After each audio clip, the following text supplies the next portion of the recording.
hey there, everybody. This is your host, Kate Gaffney. Obviously, I'm always the same voice. You know who you're listening to.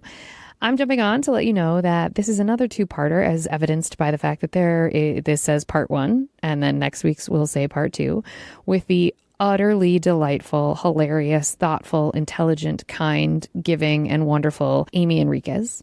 She was delightful to speak to, and I could have spoken to her for a long time. She is just my favorite kind of guest. So honest, just so honest. In her honesty journey on this podcast, she gets into some stuff with ED and some specifics, but no tips and tricks. So if you yourself are in recovery from ED, or if you have family and friends that are in the midst of it and it's just hard to hear, don't worry. In these episodes, whilst we do get into specifics, you will never hear numbers, as is part of recovery planning, and you will also never, ever, ever hear exactly how this was executed. So Amie does talk about recovery. She does go into a treatment center, and we do talk about the show that she wrote called Lightweight, where it discusses that. And we get into some specifics about just periods of time in her life and people's interventions during those times. But again, you are not going to hear tips and tricks, and you are not going to hear specific numbers. So if those are pain points for you, you don't have to worry. But if this general conversation is a pain point for you, I say midway through part 1 that this discussion is only going to live on part 1 of the episode, but it does come up again in part 2. So just putting this up top so that you know that if you have some pain points around this, or you're struggling with it currently or did struggle with it, as I said, we do not get into numbers and we do not get into tips and tricks. So if that is a way that you are affected, you don't have to worry about that with this. I'm just, it's still a comedy podcast. We still have a good time. We laugh about a lot of stuff. I learn a ton. I have so many questions, including a job that she had at three different supremely famous places, and had wild stories from all 3 of those places. So love to have you listen. Totally understand if this week and next week are going to be a skip for you. But just so you know, it is lovely. It is delightful. She is lovely. She is delightful. This is part 1. Let's get on with the show.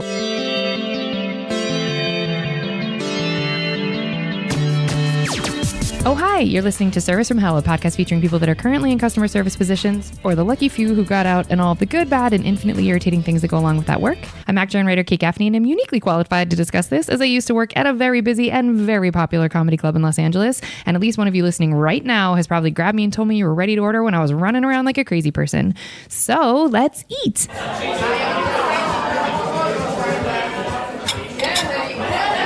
I'd like to welcome our guest, award-winning playwright, actress, and creator of Lightweight, Amie Enriquez. Amie was born and raised in New Rochelle, New York, and came to Los Angeles by way of Hawaii.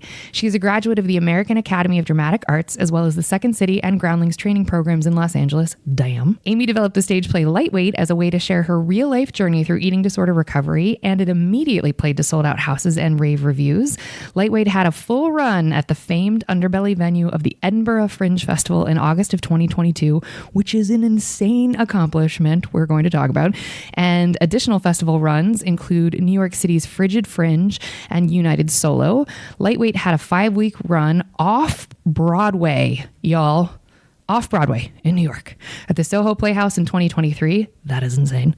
I better know Amie from seeing Lightweight in Los Angeles right before she took it to Fringe and being floored, and also knowing her delightful husband and former guest of the podcast, Amie Enriquez. So, Amie, what did you love most about developing your own show? How much do you love acting? Do you like being in LA? Tell us all of the things. The thing I loved the most about developing my own show was that I was developing my own show. I only had to answer to me. That part. And I loved it so much.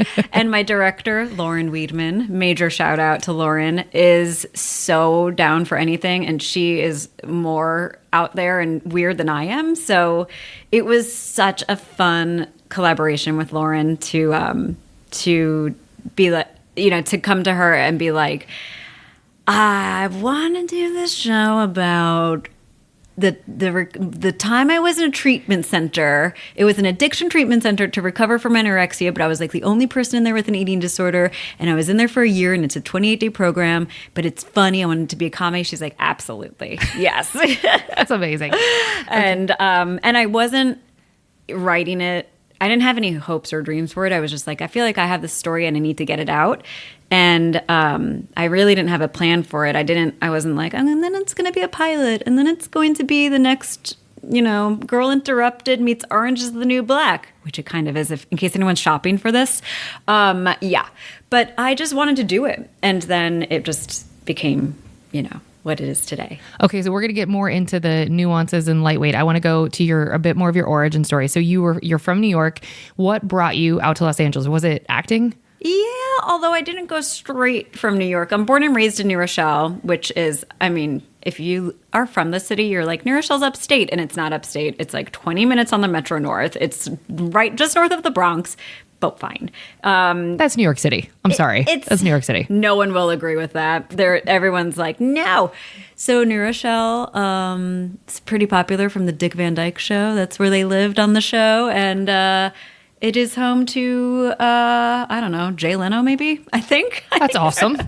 I'm trying to think of what makes it cool. I'm from there. That's enough. Thank you. Yeah. New Rochelle's a cool place. And when I was 10, my family moved to Florida. And as a 10-year-old, I didn't have a say in that. And we lived there. And then as soon as I turned 18, I went back to New York. And I went to school in the city. And I stayed in the city as long as I could. And this might be skipping around a little bit. I had to go back to Florida for treatment when I got very sick. And after that, I bounced around a little bit, and then I landed in Hawaii, lived on Maui for 2 years, and then I came to LA. And it was the industry that brought me here. I love that. Okay. Yeah. Just to be sensitive to our listeners, we're going to get into a little bit of the nitty gritty of ED stuff. So if that is something that you don't want to listen to, which is totally understandable, stop listening for just a little bit, and then I'll verbally indicate when you can come back in. Okay, so you when you were living in New York, were you a dancer, and was that something that would have triggered like disordered eating things, or was it like what, or was it your whole life that you struggle with this? And I don't want to step on the toes of the show, so if any of this is stepping on lightweight, feel free to be come just see the show. Well, definitely come to see the show, but also I intentionally with the show don't go into like everyone wants to know like how did that happen? But it's like there's no linear answer. It's not like, oh, it was this one event. It was the day my parents divorced. That was when it's behavioral, and it's a mental disease. So it really, I think going, because I had to do so much therapy about this. She threw her head back. Lots of people are really rich because of my brain. It definitely like started to manifest at a very, very young age, and there was no inciting incident. I just, in high school, it became like I started to binge eat, and so I had binge eating disorder. When I went to college, I started to binge and then purge because I had the liberty for no one to know because I didn't live at home anymore. And then this is also trigger warning, but only your older audiences were probably around for this. But I was in New York City on 9/11, and on that day, and I do go into this in lightweight on the show, but that's when it was like restriction, when it was all about control and restriction. And that was the one that stuck around for a real long time. Yeah, it turns out. Yeah. That's the tricky one. That was it's just, it's such a tricky, it's so unfair. Any kind of addiction, it's just so unfair. But this is a drug. Food is your drug of choice. Like, you can't just like quit it cold turkey like alcohol or... That's the thing that is insane to me. For people who can recover from like the like morbid obesity, when we're really getting into the tricky territory with that, you can't have abstinence from the drug. I mean, that's the part nobody talks about. Like, I don't know how you recover when it's like, well, you can have a little bit of the drug, just not a whole lot of the drug. Totally. And I totally say that in lightweight too. It's like, how are you supposed to, like, abstinence is key, and that is not easy for everyone who lives with addiction and has stayed free of their drug of choice, or it's not really your choice, for a certain amount of days or years. It's so hard, but it's like when it's food, and you struggle with binge eating or restriction or purging. I mean, purging is a bit, you could just not purge, but it's like the food though. It's like, okay, you're an alcoholic, but you have to have one drink beer a day. Just one. A and singular. no more. Not a drop but more. no less. But no less. You have to have that one. One beer a day. Girl. And it's like, yeah, it's tough. It's a lifetime of work, but I'm in a very good place. I have been for a long time. Yeah. I love that. And so so you're in New York, the 9/11 happens, and then you were like, cool, I got this. I'm just going to control the food stuff because the world is out of control. And so when did someone intervene and force you to go to treatment? I've seen the show and I remember the show, but I'm just asking for our audience. Yeah. Did someone say like, hey, it's time for you to go, or we're gonna, I don't know, fire you from a job or kick you out of an apartment, or what was the? Yeah. It was, there was a lot of early intervention that didn't work. 9/11 obviously was September. That's the 9th month of the year, if anyone was wondering.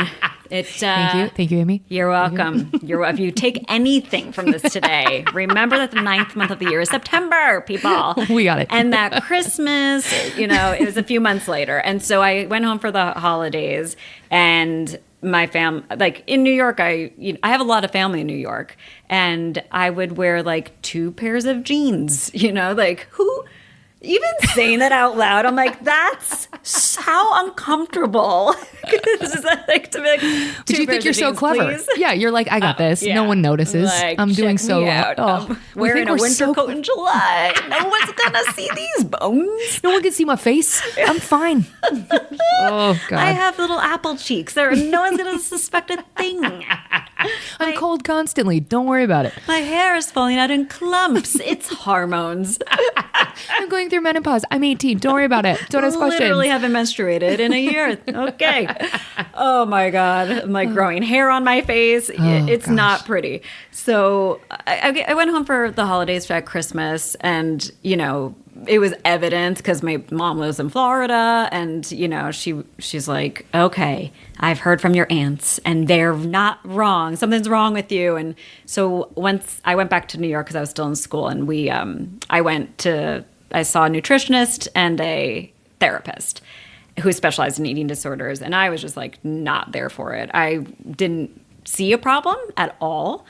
And I was, it feels like you finally have control in your life. And then someone's trying to take that away. That part. Mm-hmm. That's why it's so hard to stop. Yes. Because it's at that time, it's working for you. I hadn't been sick long enough to experience the health repercussions that were coming my way, that I was warned about, but didn't believe they were coming because I had my energy. I was still... Oh, you're euphoric a lot of the time. Yes. I mean, there is a drug side effect to restriction. There is.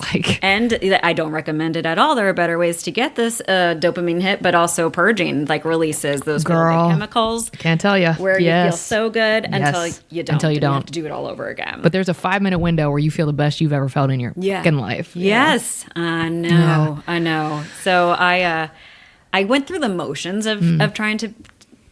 of doing what my family wanted me to do. No, that's so I could stay in New York. And, but I didn't do any of the stuff, the work. I wasn't doing the work. I was going through the motions. And I stayed in New York I finished school. It was a 2-year, what do you call it? Conservatory. Thank you. Yeah, conservatory. Yeah. And I actually stayed in New York for a while. And then it got to a point where my family intervened. Okay, I want to come back to that really quick. But so the hard part, I think, for people to understand is like, it's not like hunger goes away. And it's not like that feeling of, wow, I feel like really sick because I should probably eat something, or you get lightheaded. All of the same hunger things that happen to people without ED happen to people with it. But you're also like, you feel like, I'm king though, because I can do all these things and y'all can't. Y'all had to give in. It's this weirdly competitive with the world thing that happens. Yes. So did that fuel you to be better in acting school? Because I could see how that, because our acting school is already enormously competitive. So if you have this other thing, did you feel like, I don't know, like superior, or like you were doing it better? yet I felt superior to myself. Ooh, come on with the truth. Come on with the truth. That part. I felt my first year in college, I was like, I'm such a shitty actor. I'm not good. Because my college was very method-y. Like, Stanislavski and whoever, Meisner, hate the methods. Really? Yeah, I really, but it worked because I was never able to cry on cue or like cry in a scene or really cry in real life. Why? Why on earth would that be true? How much time do we have? Let me tell you about my upbringing. But I had to learn how to like really emote and be in the moment and like not act, just be. But I don't know, it really broke me down. And I don't think any 18-year-old should be a method actor. I think that could really fuck with your head. Look, I don't disagree. Like, to walk around New York City as a teenager, a tiny little human. You're a baby still. You were still a baby, being like, I'm a 45-year-old brothel owner from the 1930s. Just I don't know. It's just like being method. It's insane in New York City on the streets. It's insane. Because for people who don't know, we've talked about method on the show before, but essentially, like what Amie's saying is like you embody that character all the time. You never take a break. So if that is the character that you're currently playing on stage or in a film or whatever, when you're method, it's the Jim Carrey, the movie where he played, oh no, I can't think of the name of it, but any method actor, you know what I'm talking about? When Jim Carrey played, oh no, I could people are mad at us right now. Sorry, listeners. Screaming at it. They're like, it was this movie. Andy Kaufman? There it is. You got that. Look at that. All we had to do was make fun of ourselves. That says something. But yeah, where he would say like, crew, everybody has to call me Andy all the time. And he would get really upset when they wouldn't. That stuff, I guess I understand. But the having to do it in the streets of New York City as like a child. Like, what? Honestly. How did you, so that doesn't work for you, but you'd still be required to do that? Or would you say like, okay, I'd rather try something else? Like, how did it work? I mean, they didn't require it, but this was the method they were teaching us of like, you are this character 24 until this role is done, until like the like the scene work is over. You did your scene a week later, but or the play that we were doing at school. And so what I did, because I'm like, well, I have to go to work still, like I still have to like do things. So I'd compartmentalize. I would keep a journal as the character. So I would like just journal all the time in character. But like one of my characters was pregnant. And it's just like put a pillow in your. I had a book. I took my Aunt Kathy's book of what to expect when you're expecting, and I read it everywhere. It was just all about what to expect when you're pregnant, and I would read it, and I would literally weep and be like, "Oh, my baby's gonna like." Oh my God, it's embarrassing. But other actors are like, oh, you're really committed. Like, good for you. We normalize it, don't we? We normalize it. And honestly, I gave great fucking performances. I bet you did. But I had no confidence that it was good, and so when, post 9/11, I'm restricting now, like, binging and purging is very much a feeling of a loss of control. It's like, I can't stop eating. I can't. And then like, it has to come out immediately. And I never felt great about it, but I couldn't stop. And so then I found this new like magic trick, and I felt like, oh, fuck yeah, I am superior to everybody. And I felt like pre 9/11 Amie, I was like, you weak little sack of shit. You kept binging and purging, and now look at us. Like, look at us now. On top of the world. Yeah. And that, like you mentioned, like, yes, I still feel hunger. I feel lightheaded, but I can push through. I can overcome. I can do this. Oh, girl. And it works until it doesn't. It's just because I don't want to encourage it at all. I've been fully recovered for 11 years, and hell yeah, girl. Thank you. That's huge. It's a long time. Much. Not a single relapse of restriction. Holy shit. Or binging or purging. Yeah. God damn, Amie, good for you. That's an actual miracle. Thank you. That's amazing. Thank you so much. Thank you. Yeah. And I'm like, we'll go through a lot of work history. I'm 42. People might be like, oh my God, she must be 80 because I have so much. I've lived so much life. Sure. But yeah, that's why I wrote lightweight, because I'm like, you can't do it if you're still recovering, really. No. If you're still like actively living with your addiction, I don't think it's a healthy thing to put it out there. So that's when I was like, okay, now I can tell my story because it's done. Like, That's what they say, that they think Matthew Perry's book, I mean, reflecting back, they're like, oh, well, that's why it didn't really get super dark and super honest. There were dark parts of the book, but they thought the people in recovery have suggested, and it's not fair to speculate, but it's since come out that he was using in the end. And people in recovery are like, yeah, he was in hell and wrote this book whilst he was still in hell. Like there's gaps in the book. Because anyway, yeah, you're speaking you the really truth. can't. It's like that putting on the oxygen mask before you help others. You really, like, if your intention is to help and spread awareness, I really think you have to be in a very healthy place. 1000%. Yeah. Okay, so just to stay on this a little bit longer, audience, stick with us, because I think this just is healing people, is my opinion.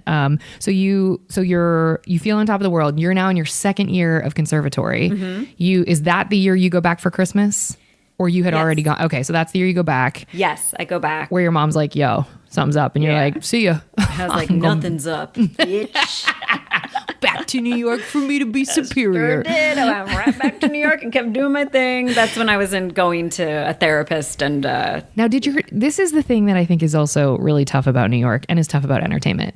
Did anybody at the school flag it as like, because in dancing, this happens all the time. It's like, you're going to get nudges of like, hey, you look great.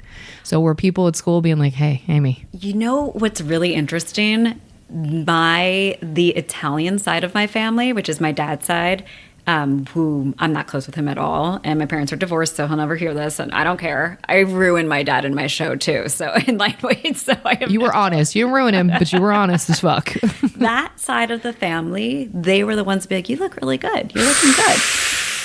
My own, I know, but my own peers and the students at the school, they flagged it as, I know what's going on because I've dealt with that. I've been there, or you're not looking healthy at all. Like that makes me want to cry. I know. The head of the school called me into her office and had to sit down with me and was like, "We can see that something's happening." And God bless. Yeah. See, I was talking shit about that school. That's so lovely. They were so. Even the guy who worked security, Clem. Come on with Clem. He like pulled me to the side. He's like, I've been working security at the school for decades, and I've seen it so many times. He's like, and I can see it with you now. I'm gonna actually cry. And yeah. He was like, don't go down that road. And and it's like at the time you're just like, okay, thank you, because you don't want to hear it. But especially when you're not ready, that feels like a notch on your belt, because you're like, I'm only, not only am I superior to everyone, but I'm resisting even you. Yes. Like it's this weird. Oh, you're just warped thinking. That big. Oh, people are worried about me. Look at me go. Look at that. I must be succeeding. Yeah. Ooh, oh yeah. It's so warped. Yes. Yeah. Been there. It's so warped. It's just so sad. It's really hard. sad. But I hope that gives people an understanding of like why it's so hard to like, you can't Treat just it. like eat a sandwich and be like, I'm better. I fixed it. It is like, it's so addictive. It's like, okay. And it, and it's not manipulative. It's not like, oh, I want everyone to worry about me. No. But suddenly they are. And you're like, oh, okay. It feels good to be loved. Feels a little nice. You feel like it's love, you know? Yeah. Oh, girl. So no, actually the school was incredibly supportive in me getting better. help, I love seeking that. treatment. I love that a lot. Yeah, really lovely. I'm shocked, actually. So there goes my judgment right out the window. That's amazing. Okay, so you're going through all of this. You go to treatment, and to truly not step on the toes of the show, we're not gonna talk about treatment at all. But you go there for a year. Yes. Then after that year, you were like back to New York, or were you? No. That was, so when I went to Florida for treatment. That was an intervention. I had graduated school. I was still working in New York and, trying to get an agent and auditioning and doing the thing that you do after you graduate an acting conservatory. And, but I was getting more and more sick to the point where I moved in with my aunt, who's not really my aunt, but she's my mom's best friend. And my mom told me, she was like, hey, I'm going to send your younger sister up for a visit for her spring break. And I was like, great. She's like, and you're going to come home with her.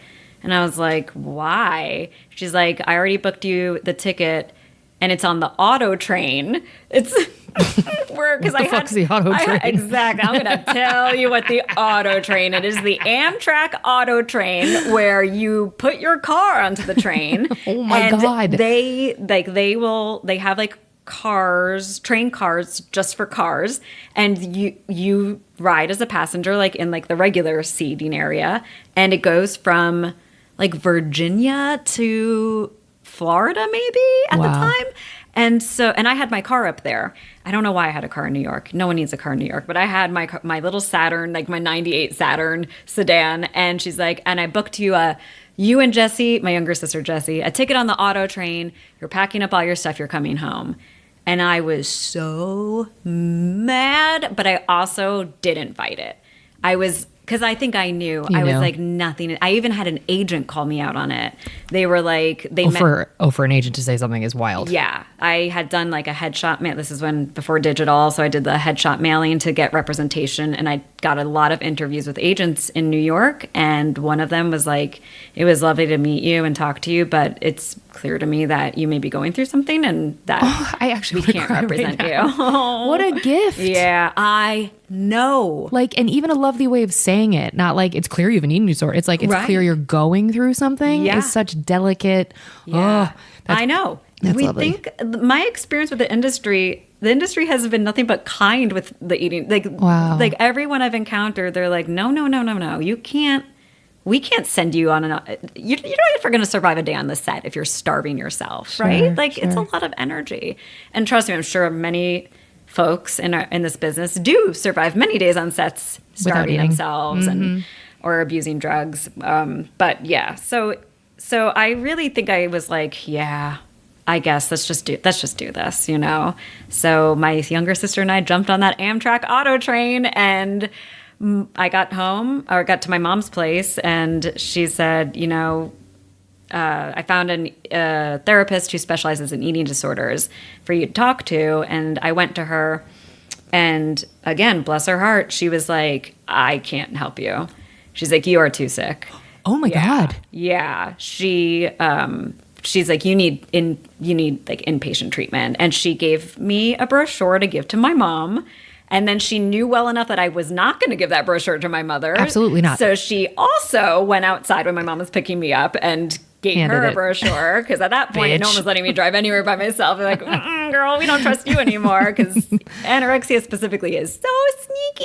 It's real sneaky. You get so used to your lies that you begin to believe them. And so she gave my mom the brochure too and said, look, I can't help her. She's beyond just going to therapy once a week. And my mom called that place up, and I took a tour and did an intake thing, and that's how I got to treatment. And after treatment, because I'll skip, it's a 28-day program. I stayed for a year. That's the show. And it's awesome.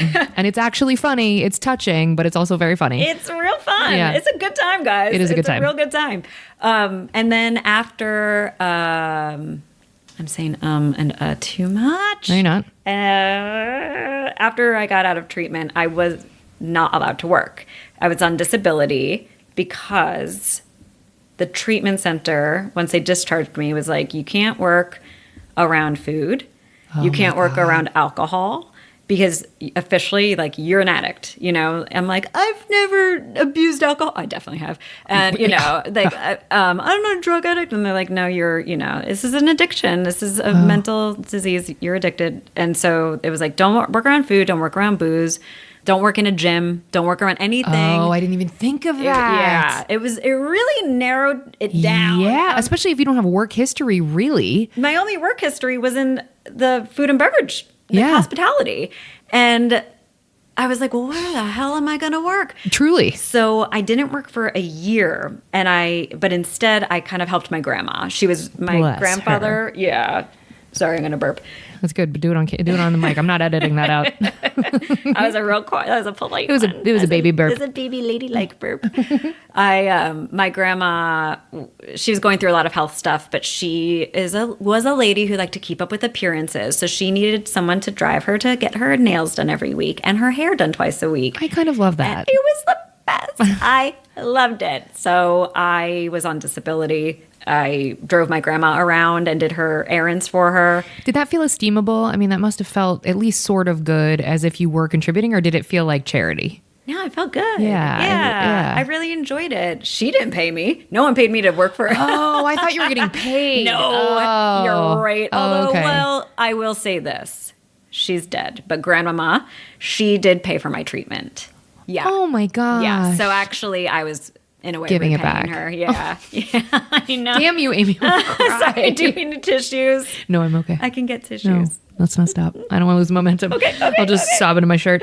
Okay, so you were doing that with your grandmother, and then was there a moment? So, because trajectory of getting to Los Angeles. So how long do you help your grandma? Oh, less than a year. Oh, okay. Yeah, it was like under a year that my job really was to make sure I didn't relapse. And Were you successful?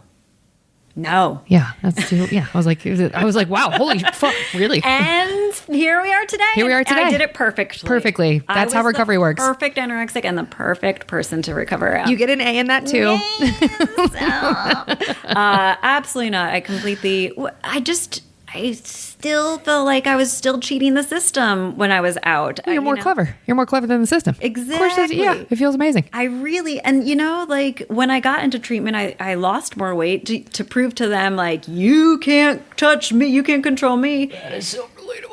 And once again, I'd never had to be tube fed or. You didn't? No, never. Oh, you are lucky. I've heard the horror stories of what it is and what it is like, and I am. And it doesn't work. It doesn't work. Because it speeds you past all the pain. No, it's not good. You have to do. You have to do the work. You have to do the work as long as it takes. Until you get to the point. Like, well, I did have to be hospitalized just because my vitals, were. They just need to put fluid in me, and just your whole body shuts down. Sure. It's really terrifying.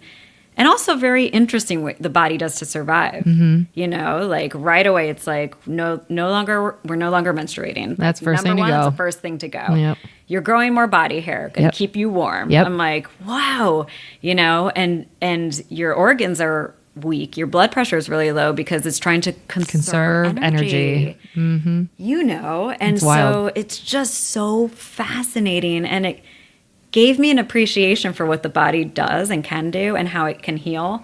But also, it wasn't enough to let me respect my body. I still it was frustrating. You're I'll fighting still destroy it. Yeah. I'm not that sick. I was never sick enough. I'm like, even in the hospital, I was like, still not sick enough. I know someone who got a feeding tube, and I've never had to have a feeding tube, so I'm not that sick. Wow, what an interesting metric to go against. Right. I mean, that's the thinking of the disordered eating, but that's a metric I hadn't thought of. Yeah, it's like, well, I'm not that bad. Right. Like, look at how much worse that person is than me. And I can keep going because I can go to that point. Yeah. Watch me get there. Let's see how far we can get. Let me be Skirt the the line. new Karen Carpenter. Ooh, without girl. the talent. girl. She was like she's the most famous Anorexic. She succeeded. I think she succeeded. What an interesting she was point. the perfect anorexic because she And it took her out. Mm-hmm. Holy shit. Yeah. I was so Amy. Yeah. That is honest as fuck. Yeah. And that's true. I mean, like, and what a victory for when you're, compare and despair. Just wow, she fucking did it. She went all the way. She really went for it. Yeah. And at the time I was like, that's admirable. That is willpower, man. That's willpower. That's what you think it is. That's so true. She really did it. And she never gave up. Yeah. And that's what it feels like. Yeah. And now I think and I do incorporate a little bit of her into my show, and I'm just like, oh my God, I feel so sad about that. Like, it's terrible. It's, But isn't it interesting that even though the music group, like, she's famous for that, but it's interesting how even like people in their 20s who are walking through that, her name is still mentioned. And so it's worthy of saying that, like, it wasn't like didn't die in vain, I guess, would be what makes me think. It's like, yeah, but you're still the touchstone for like, you can have all the money, you can have all the trappings, yes, and you can still be sick, yes, and like, not survive it, the stakes really are actually that high. Because we do unfortunately see a lot of very famous people who die of drug overdose or accidental overdose intentionally taking ending their lives, cirrhosis of the liver from alcohol abuse. But we really don't see like, oh, they died of anorexia. That person died. There aren't any. So you really don't think it can happen. But it does. It does. And there's so many comorbidities so that it can be overlooked. Yes. And that's the hardest part. Typically, it's cardiac arrest. Almost always. Mm-hmm. Yeah. Isn't that how Karen, I think that's Karen Carpenter. I think that's what took her out. Yeah. It will never say on a coroner's report, like, anorexia nervosa. Yeah. It's like, oh, no, it was her heart stopped. Your heart stops. Mm-hmm. Yeah. It is scary. As of the last time I checked, which was, I try to keep on top of statistics, but anorexia nervosa is the second most deadly addiction next to opioid abuse. Yeah. So that's pretty high up. So it's above alcohol. It's above, but we don't talk about it. We don't. We don't talk about it at all. And it's not to say other addictions aren't serious, but I think that it's I don't know. It's just like uncomfortable for people to listen to. Sure. It's uncomfortable to talk because it's very much a disease that exists in the shadows. Yeah. Because we live in a society that praises the side effects. Totally. So when the side effects of your mental illness are praised and people try to intervene and tell you like, hey, you have to stop doing this thing, you're like, fuck you. Society doesn't agree with you. Yeah, exactly. Like, yeah, I'm an example. Right. I'm what people want. And it's like, oh, geez. How do you combat that? And we're so strong-willed. Oh my gosh, we're headstrong as hell. And it's what, anyway, we go on and on. I know.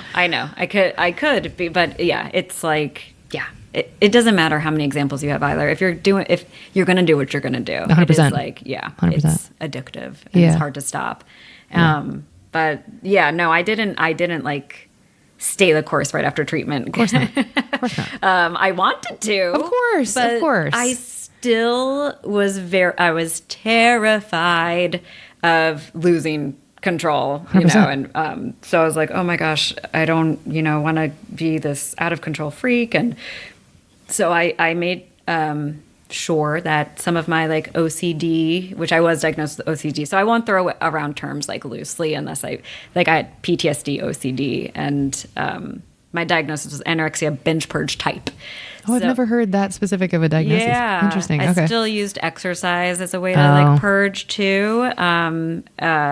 So, I kind of used that. So every day I was still just very strict on like, yes, I'm no longer active in my anorexia. However, I will only eat these foods, these clean, healthy foods. I will, exercise this much every day, and I would still weigh myself multiple times a day. I was going to ask, now don't they ban scales though, usually like post-treatment, or do they? I had a hidden one. Of course you did. Because you're more clever than everyone. I get it. I had a hidden one. I hid one, and the thing beeped every time you stepped on it. And you're like, you're narc? I was like, ah. And I was living with my mom and my stepdad, and my younger sister was living there too because she was still in high school. And I kept it under my dresser, and it was like a thin little scale, and I would wait for everyone to fall asleep at night. Bless I you. knew my sister was sleeping in like the room next to me, and we had like an adjoining bathroom. And so I would like, and you don't want to step on it on a carpet because then it's uneven and it's not going to give you the real weight. And so I had to put on a hard surface, and then it would give me the weight and it would be like, beep. And I'd be like, shut up, stupid narc. Shut up. So it was a very but it was thrilling. It's like, oh, I'm being still so sneaky and so secretive. Mm-hmm. And so there's a high off of that too, which is a hard high to get rid of. And I never got to know my weight in treatment. They blind weighed you, so you step on the scale backwards. They put like a blindfold on you. Oh, I've never seen blindfolds. Oh, that's so funny. Like, you really don't know. Because they knew I was going to like turn my neck around and be like, what does it say back there, bitch? So the blindfold, step on it backwards. We already have so many trust issues. Oh, yeah. And we have just to have someone's hands on your body guiding you backwards onto something with a blindfold on, as someone with so much trauma, it's like, well, it's awful. Oh my God. Also trauma around the number, trauma around just weight in general. All the pieces of that are horrific. It's awful. Yeah. And so I never got to know my weight, and I was like, show it to me. So I had to take matters into my own hands, and I don't even know how I got the scale. I was going to ask. Amazon didn't exist yet, not for the not for me at least. Yeah. So you are doing that secretively. And I mean, was your mom told to do like room sweeps, or was it like give her autonomy? No, 'Cause she's gonna, I had there's full autonomy, and which is good. Yeah. Anyone listening, like, It is actually don't good. get into your child's business. You know, I think that because it makes us sneakier. yeah, We just get you more will clever. Find a way, 100%. No matter what, No matter you'll what. find a way. Always. For some weird reason in Florida, there's a southern grocery chain called Publix with an X. Well, we always call it Publix because we're being Publix? ridiculous. Yes, I almost said it Publix. Yeah. They're so Stupid. clever, so funny. Like Publix guys, and they're like lobbies. So like you go in, you know, where the carts are. There was a huge scale that you could just step onto. What? Yes, That's the most Florida shit of all it time. was so weird, and so I would just go to the fucking grocery store and weigh myself. You're like, I'm going to go get food. No, I'm not. And you're doing it in front of All those all these people. people, and I didn't give a shit. Because you felt good. Watch it. Yeah, look at this Watch number. me. You can never get to this number. Look at this number, but don't look at me. Yeah. You know, I'm not here, but that number is. Yeah. Oh my God. I would just jump on it real fast and be like, yeah, still got it. Still got it. That is so relatable. So I maintained a weight that to me was healthy enough to stay out of treatment. Oh, because that's the new game. Yeah. Like I didn't want to Oh. go back. And, you know, and I thought that like, okay, this is good. We can live with this. We can live with this number. And I'll never go do specific numbers. I was just about to say, for the audience members who are going to wonder why I'm not pushing, it is not important. Nope. And also, it's not healthy to discuss that. And so for the people who did bravely listen to all of this, there will never be a number said. So stop listening for it. You're not going to hear it. Keep Never. going. You're not going to hear tricks or Nope. anything No- like no that. tips. You'll never No. hear what I did or didn't eat. None of it. And I keep it out of my show too because it's you're recovered. sneaky. Yeah. When I used to seek out stories of recovery, like I saw one in like a Cosmo magazine of like, you know, how I overcame my eating disorder, To get tips. and it gave me so many tips. Yep. The author was like, and every day, all I would eat is this, this, this, and this. And you're then like, I would do all of this as my exercise. And I'd be like, New routine. new routine, but I'm going to one-up. One up you. Yeah. Because she gave up. Yes. She's talking about, oh, I'm girl. like, well, I'm going to do that and then some. And so when I created Lightweight, I was like, we're not mentioning any numbers at all. Anybody that has seen your show, myself included, who struggled with that or struggles with that, that was the first thing I noticed. Besides the fact that it was an amazing show, I was like, oh, she gets it. Yeah. She gets it. No tricks, Like, you know? Yeah. I love to dupe a person. If you're coming for tricks, I'm like, great. Cool. Pay the $10 and Yeah. sit through this 70 minutes show.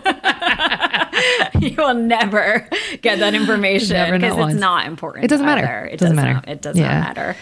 So you're hiding the scale. You're like you're maintaining a weight to not get back into treatment. Mm-hmm. Now, is acting on the radar at all, or is in your head? Are you thinking I'm eventually going back to New York, or I'm eventually going to go back to LA, or go to LA? Because you said you got to LA via Hawaii. So like, what is the? Oh gosh. Well, so while I was enjoying post-treatment life in Florida, after, I don't know, I'd say 7 months or so of like, you know, just driving my grandma around and doing my best, I like what I call became a bit of a townie, and So Florida. started hanging out with everyone who never left the town. Sure. And that included just like going to all the local bars Sure. and just drinking and partying. And I've actually never done any recreational drugs, but I just loved to drink. And so just kind of get a little like fucked up on the alcohol, and Which took like half a beer, and you're like, this is awesome. I don't know. I metabolized alcohol so fast.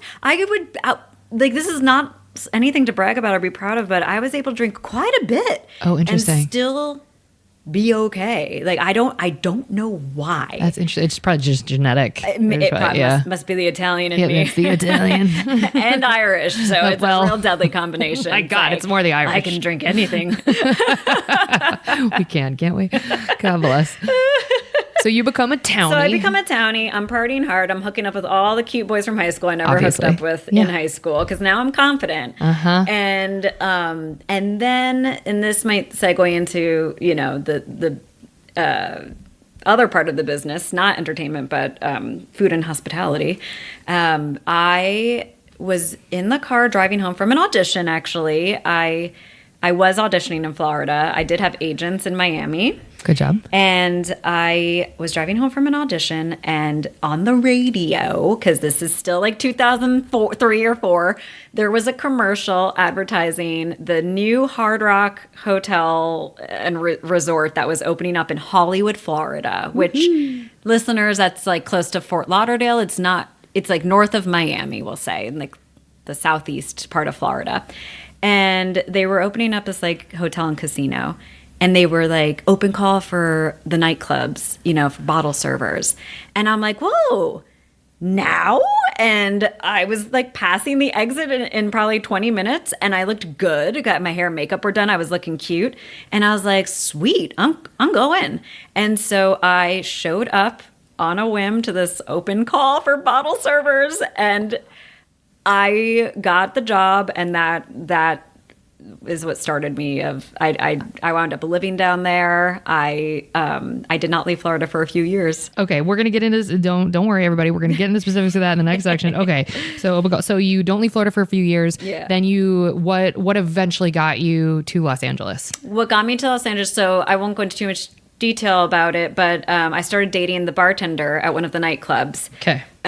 He was probably still is a complete addict. What? You would be believe- attracted to an addict? believe it? I cannot. And they warned me in What? treatment not to date outside of once you get out of treatment, because you'll probably start dating an addict because you feel like you can save them and fix them. And I was like, What not do they me. know? Not you. Not me. You're the only one. Absolutely. Oh, not. girl. I got this. I got it. And then I was like, let me work in this crazy industry around where I serve nothing but alcohol and everyone around me is doing drugs openly. And who's that guy?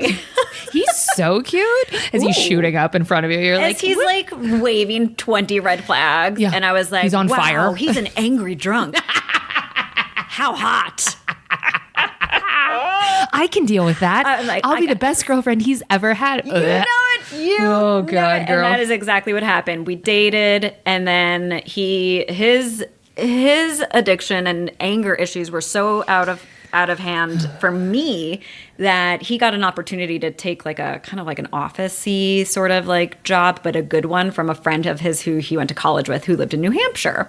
And I was like, let's do that. Let's get these nightclubs. Because the problem is the nightclub. The problem is the nightclub. It's the job. No, it wasn't me. It wasn't. No, it was, or him. No, it's the job. It was. I get it. It's the place, not the person. But you just have to move. Yeah, we're gonna move, and everything's gonna be better. Obviously, we go to New Hampshire. Sorry to hate on New Hampshire for anyone who likes New Hampshire, but I was miserable. Well, it's small. I mean, you can't. There's not a big life opportunity there. No offense. It was in May. Yeah, I hated it. It's beautiful. I hated it. It's yeah, beautiful. It was pretty. Yeah. It was pretty. Well, you're going to be shocked to hear that his addiction did not get better. Amie. The drinking actually got worse. But you moved. He got a different job. I know. It did solve it? So we did the next logical thing. Moved we again. Moved to Hawaii. Obviously.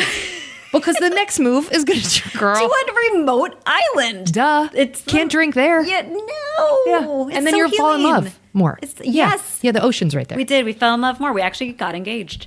Yeah, I have an ex-husband. I did not know. Well, so you super solved him. Super solved him. He's doing great now. He proposed. I pretty much had a panic attack when he proposed because I was like, right away, I was like, no. Every part of your body knew it was an absolute no. I like broke down in hysterics and not the pretty way. I was like, and he's like, so is this a yes? Or like, what are we doing right now? Great. You're like, yes, I'll fix you. Because once we're married, it'll get better. It'll get better.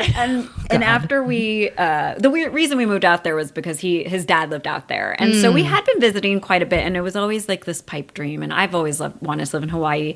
So the island was and remains to be like my favorite place ever to live. It was amazing.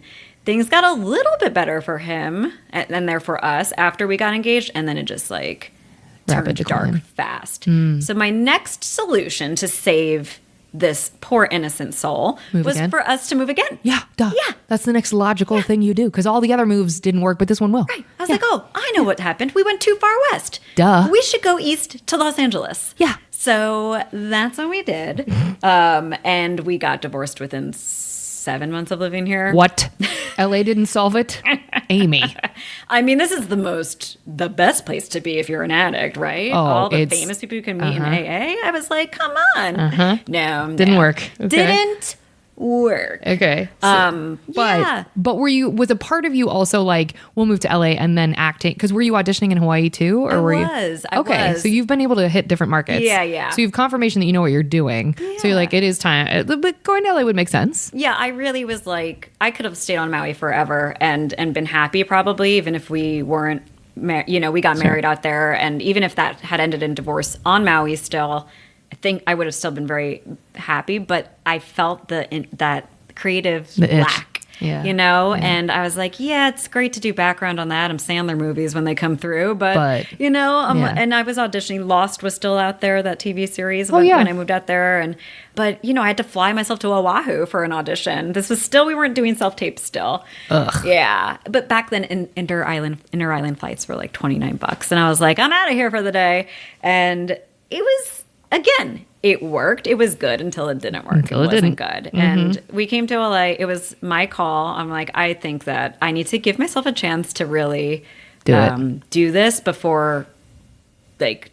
bailing on the industry. The marriage is another story. I was like, this is over. This is so on fire. This has been on fire, actually. And I am so sorry for not listening to what the treatment team told me. They were right. We learn when we learn, though. Yes, that is right. And I wish him well, as the great Gwyneth Paltrow likes to say. But yeah, I did something I knew wouldn't work. I gave him an ultimatum. I was like, you get cleaned up and you go to treatment or I'm out. And I know that doesn't work because it didn't work on me. But it actually worked for what you needed it to work for. Yeah. I mean, because what you were doing was giving yourself the ultimatum of like, he gets cleaner, this is over, which is, he showed you. Yeah. He got worse. Like, he rebelled. And I'm like, but I understand this behavior. Yeah. And that's, I think, why I stayed with him for as long as I did. Because I understood. You get it. I empathized. I'm like, no, I understand. You're not trying to hurt me. It's hurting not about yourself. Me. You're hurting yourself. But it got to the point where I was like, Amy, you're hurting me. yourself, And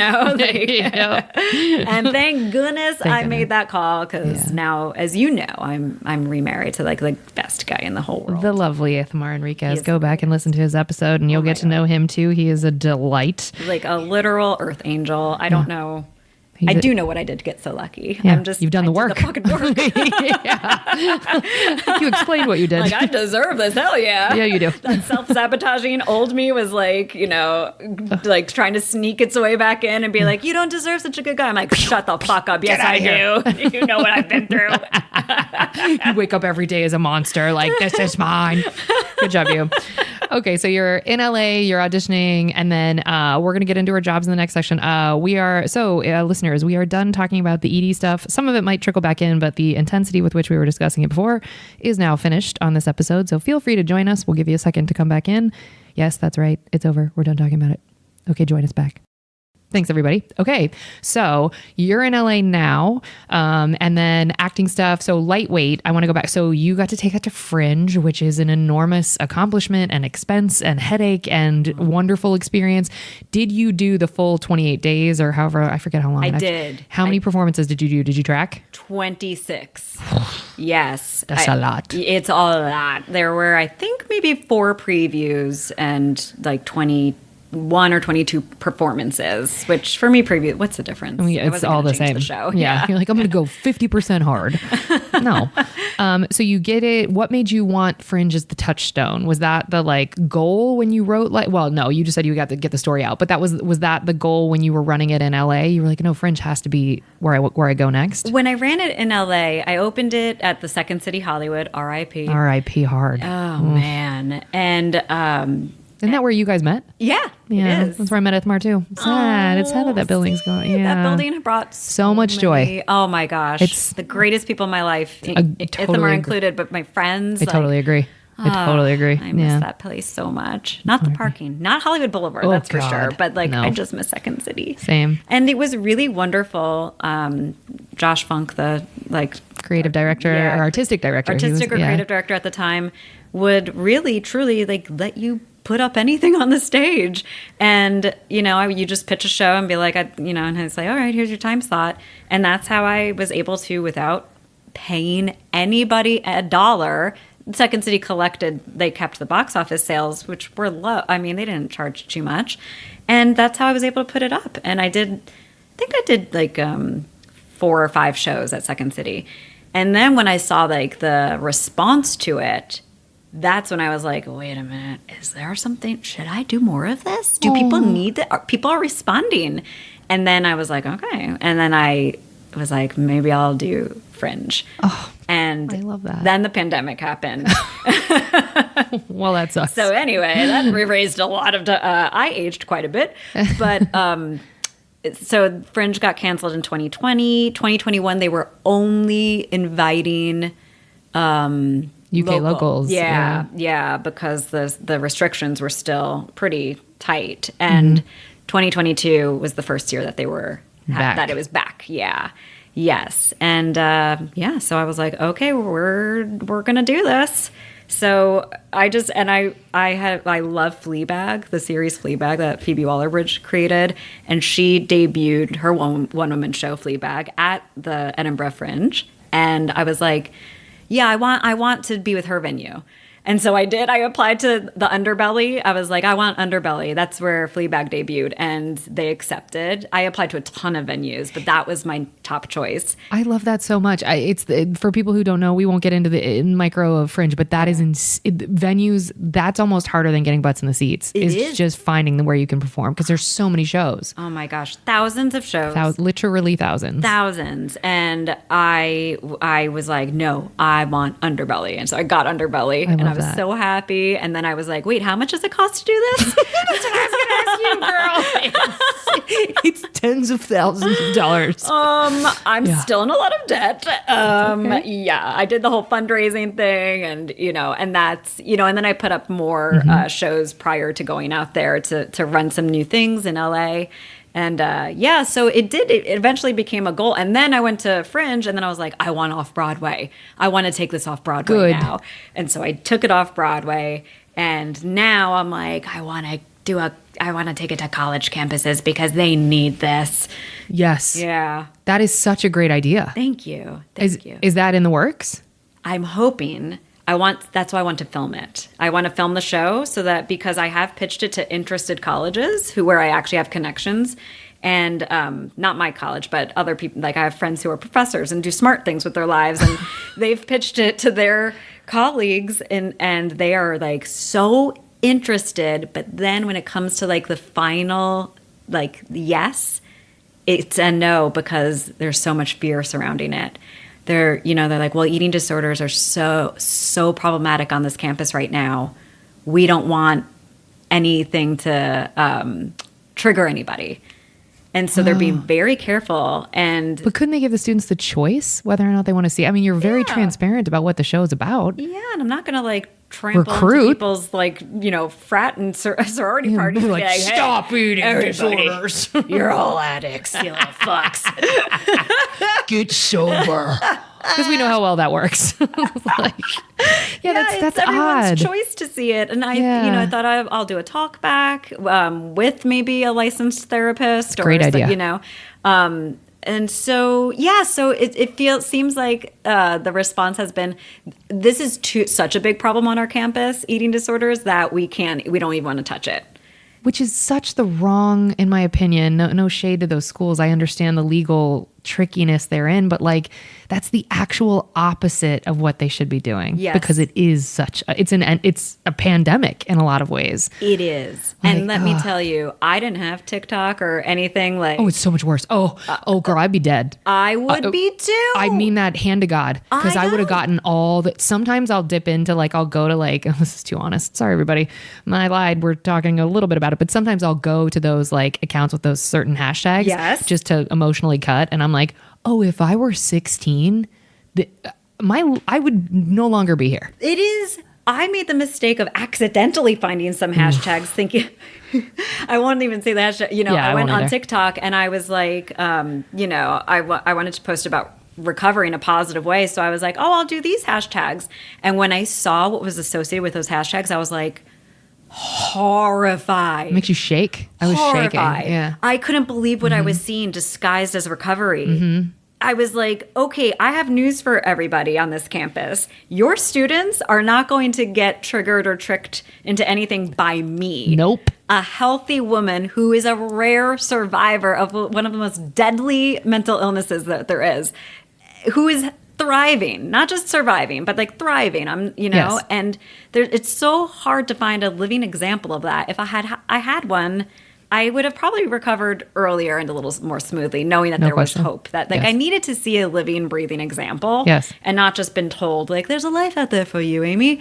Like, but if Go get it. yeah, get better and it'll be yours. I'm like, no, show me someone who has fucking been through it and got out of it and not only survived but like thrived. Also, stop showing us in entertainment the women who are still so clearly, women and men, who are still so clearly in the shit, starring in everything. That was the other problem with when this was true in my life. It was like, all I had were examples of people succeeding who had it. Yeah. So I was like, well, why would I give this up? That's the ticket. Yeah, they're not being penalized for Not it. at all. They're winning. Yes. Oh my gosh, I know. And all of the drugs that are like openly on the market now to lose don't weight quite even quickly, get me it started. really pisses me off. Me So too. I'm like, you guys think I have the power to single-handedly take 'em trigger all down. all of these young souls and folks on your campus? They have a phone. Exactly. They're getting- it's no. available to them. And bless my friends too. They fought it with that same reasoning. They were like, it's out there. They're able to access anything.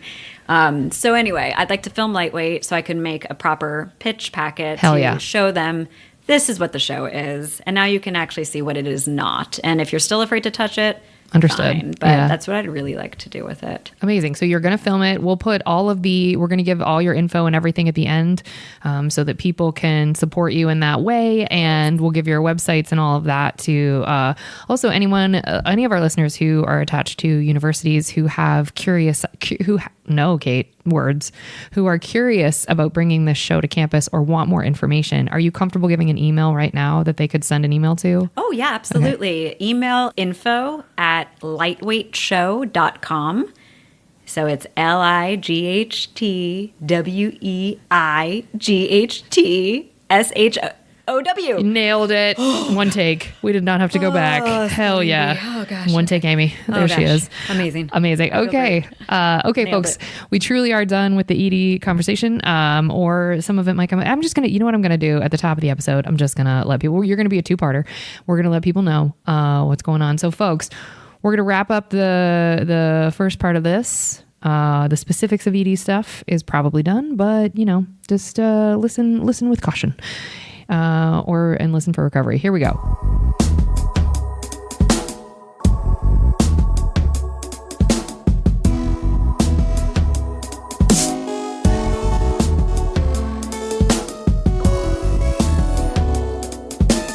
Thank you folks so much for listening. That's going to do it for us here at Service from Hell. This is the end of part 1 with Amie Enriquez, and she's an actress and just generally amazing and a writer and all of those wonderful things. Producer too. She produced her own show. She's all of those things. And this is the end of part 1. For more information and for some resources, obviously y'all have Google, but eatingdisorderhope.com. Eatingdisorderhope.com is a great website. We are not affiliated with them. We do not get any funding from them. We don't know a lot about them other than that has been recommended to us for people to go to as a resource for more information if this is something that you yourself are struggling with. If this is a pain point, take a gander there. You might get some information that is helpful.